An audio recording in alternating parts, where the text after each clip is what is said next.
For a table to be in a second normal form, it must have three things in it. It should be in first normal form, no partial dependency. Partial dependency only can occur when there is a composite key. Now what is composite key? Composite key is when there is more than one primary key column.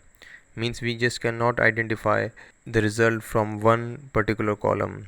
In this example, if we only make a primary key of student ID, we cannot take a record of any student conveniently, because what if we say give me the result of 201?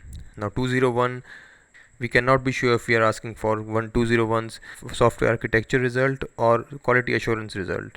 Likewise, what if somebody asks us to give a result of 205? 205 is enrolled in history and quality software architecture as well.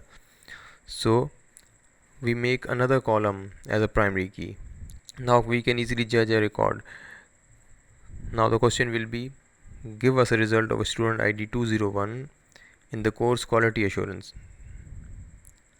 or give us a result of a student ID 205 in the course of history. Now student ID was already a primary key. We have also made course as a primary key as well. When there are more primary key columns, they are combinedly called as composite key. Now more about partial dependency. Student ID and course are key columns. Name, marks and teacher are non-key columns here in this table. Now what is partial dependency?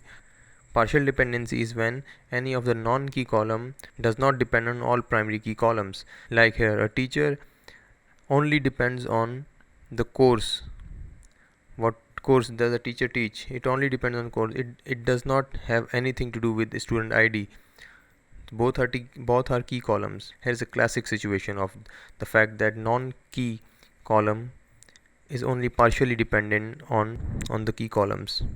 So this is called partial dependency, and when there is a partial dependency, we need to break that column into another table which is only partially dependent. Marks and name both are totally dependent on both the keys, so no need there. Teachers column is taken away from the main table and it is combined with the course column. Two tables, and both tables does not have any partial dependency, so it is now considered in the second normal form.